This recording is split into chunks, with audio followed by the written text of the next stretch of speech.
Wow Vedu हे काय आहे? काय आहे? पेढ्या दूध. पिढ्या दूध, पिढ्या सत्व. वेदू तुला काय काय आवडतं? मॅगी आवडते? ओके. लॉलीपॉप आवडतो? त्यानंतर आणखीन कुरकुरे, वेफर खाते सगळं. त्यानंतर पिझ्झा.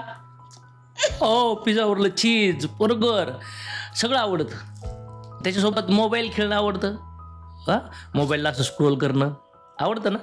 कसं असतं, भारी वाटतं ना? शॉर्ट बघूशी वाटतात, रील बघूशी वाटतात. आणि कसे बघते मग, असं करू, असं करू, असं करू. आता मला सांगा, जर वेदू हे बाहेरचं खात असेल, म्हणजे तिचा ब्रेकफास्ट किंवा तिचं लंच किंवा डिनर हे फास्ट फूड, मोबाईल, झोप टायमिंगला नाही, खाण्यापिण्यामध्ये फक्त जर पाहिलं कार्बच जाऊ राहिलेत, अनहेल्दी फूड जाऊ राहिले, तर ह्या कंडिशनला आज मुलीचं वय 5 वर्षे, ह्या वयामध्ये जर बघितलं तर वेदूचं फाउंडेशन जर अशा आहाराने हिचं बनलं तर हिचं अभ्यासात मन लागेल का, हिचा फोकस राहील का, शॉर्ट पाहणं, रील पाहणं, डोळे खराब होतील, पेशन्स फिनिश होतील, राग येईल, मानेचे प्रॉब्लेम तयार होऊ शकतात. जेव्हा ही पोटामध्ये होती तेव्हा आईने भरपूर काळजी घेतली. जन्म झाल्यानंतर पण जोपर्यंत दूध पित होती तोपर्यंत पण हेल्दी सगळ्या काही गोष्टी खाऊ घातल्यात. पण जेव्हा मुलाला समजायला लागतं ना तेव्हा मुलं हट्ट करतात. पण ह्या गोष्टीमुळं काय होतंय, त्यांची आता सध्याला ताकद आहे, पळताय तिकडं तिकडं म्हणून काही इश्यू नाही. पण नंतर मुलाला वारंवार दवाखान्यात नेणं, सर्दी होणं, जुलाब लागणं, ताप येणं किंवा चिडचिड करणं, रागीट हट्टी बनणं, हे सगळे कॉम्प्लिकेशन चालू होतात. मी स्वतः जवळून पाहिले.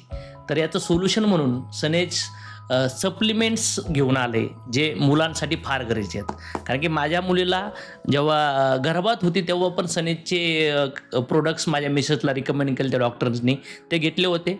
आणि ही वेदू आहे, जर पाहिलं तर वेदूसाठी कॉम्बिनेशनमध्ये आम्ही वेदामृत लिक्विड पण वेदूला दिलेलं आहे. त्यासोबत जर बघितलं तर खाऊ कोलेस्ट्रॉल आणि विटॅमिन डीचं पण कॉम्बिनेशन करून मुलीला दिलं होतं. आणि त्याचसोबत पीडिया सत्व आहे. मार्केटमध्ये बोरवेटा भेटतं, बिस्किट भेटतात, वेगवेगळ्या लेवलचे सप्लिमेंट भेटतात, पण त्याच्यात शुगरचे 70-80% रिअल कंटेंटच भेटत नाही. तर सनेज घेऊन आलं आहे आयुर्वेदा बेस्ड फूड सप्लिमेंट. आणि याच्यामध्ये जर बघितलं आयुर्वेदिक घटक तुम्हाला पाहायला भेटतील. मला असं वाटतं प्रत्येक मुलं आईवडिलासाठी फार प्यारे आहेत, ते त्यांचं फाउंडेशन आहे. पण मला वाटतं इथून पगल्या 20-25 वर्षापूर्वी जर बघितलं तर मुलं स्ट्रॉंग होत होते, कारण की अनहेल्दी त्यांना खायला चान्स नव्हता, गोड वगैरे खायला बाहेर भेटत नव्हतं. पण आज जर बघितलं तर सकाळपासून संध्याकाळपर्यंत शुगर, मैदा हे सगळं अनहेल्दी फूड मुलाच्या पोटात जाऊ राहिले. आणि मग आपल्या मुलांना आपण नाही वाचवणार तर कोण वाचवणार? तर मी माझ्या मुलीसाठी पिढ्या सत्वाची चॉईस केली, आणखीन कॉम्बिनेशन चॉईस केली. आणि जोपर्यंत हे प्रोडक्ट देत नव्हतो तर आम्हाला महिन्यातून ॲटलिस्ट 2-3 वेळा तरी दवाखान्यात जावं लागायचं, घरात गोळ्या औषधं ठेवावंच लागायची, कारण की वारंवार आजारी पडणं, त्रास होणं. जर तुमचे मुलं पण हे बाहेरचं खाण्यापिण्यामध्ये आहेत, सोशल मीडियामध्ये अटकलेत किंवा ऐकत नाही आहे, हट्टी झालेत किंवा अभ्यासामध्ये पण पेशन्स नाही येतं, तर समजून घ्या मुलांना सप्लिमेंटची गरज आहे, न्यूट्रिशनची गरज आहे, आणि ते पण आयुर्वेदा बेस डॉक्टर रिकमेंड सप्लिमेंटची गरज आहे. तर सनेज तुमच्यासाठी घेऊन आलं आहे पीडिया सत्व. आणि एवढं सुंदर चॉकलेट फ्लेवरमधलं आहे. आणि वेदू घेती, आणि कशात घेते वेदू तू हे? दूध. दुधामध्ये घेते. आणि त्यानंतर कधी कधी तू चम्मचनी पण खाते. टेस्ट कशी आहे सांग बरं कॅमेरेकडे, टेस्ट कशी आहे?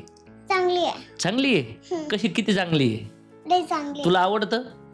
मग आता तुझे फ्रेंड येतं, तुझ्या फ्रेंडला तू सांगशील का हे प्रोडक्ट घ्या म्हणून, छान आहे, हे प्रोडक्ट छान आहेत, घ्या. तर मी आणि वेदू रिकमेंड करतो पीडिया सत्व. आणि त्याच्यासोबत आणखीन काही एक्स्ट्रा सप्लिमेंट्स तुमच्या मुलांसाठी. गरज पडल्यास जर तुमच्या मुलांना काही हेल्थ इश्यू असतील, काही डॉक्टर रिकमेंडेड सप्लिमेंट आमच्याकडे तुम्हाला अवेलेबल होतील. तर प्रोडक्ट्सबद्दल जाणून घेण्यासाठी किंवा याची ऑर्डर करण्यासाठी कॉन्टॅक्ट करा कुणाला? सनेज अँड ESI डिस्ट्रीब्युटरला.